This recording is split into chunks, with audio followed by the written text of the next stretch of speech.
سلام ګرانو لیدونکو، د نن ورځې تازه او مهمه خبرونه ته ښه راغلئ. د اتریش اسټرالیا د کډوالۍ او پناه غوښتونکو اداره وایي چې په افغانستان کې د امنیتي وضعیت بدلون له وجې هغه هیواد ته د افغان کډوالو د استولو جواز شته.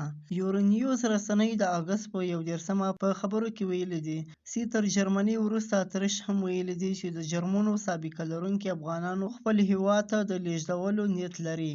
دا تر هغې وروسته ده چې جرمني د اګست په 13مه 28 پناه غوښتونکي افغانان خپل هیواد ستانه کړل.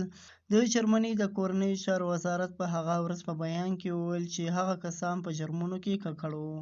بل خواته افغانستان کې د طالبانو حکومت د زندانونو چارو د سمون اداره وایي چې د ایران او پاکستان په ګډون په 12 هیوادونو کې تر 8000 پورې افغانان بندیان دي چې د دغو بندیانو د انتقال لپاره له هیوادونو سره اړیکې هم نیول شوي دي. د یادې ادرسې رئیس محمد یوسف مصري او ځینو نورو چارواکو د یکشنبې په ورځ په سپتمبر اوله خبریالانو ته وویل چې د بهرنیو هیوادونو په زندانونو کې تر ټولو زیات شمېر افغانان په ایران کې بندیان دي.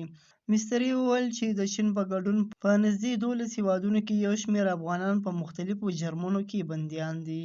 همداراز فاکس نیوز د امریکا بهرنیو چارو وزارت د یوې سرچینې له قوله خبر ورکړی ده چې امریکا نه غواړي یو ځل بیا په افغانستان کې د جګړې ملاتړ وکړي.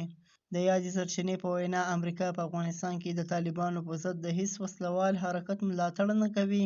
یادې سرچینې همدارنګه ویلي افغانستان په تیرو 40 کلونو کې په جګړه کې ښکیل پاتې شوی دی او امریکا نه غواړي چې یو ځل بیا په دې هیواد کې جګړه رامنځته شي. دا و د نن ورځې تازه او مهم خبرونه. سبا نیوز سبسکرایب کړئ او له نورو ملګرو سره هم شیر کړئ.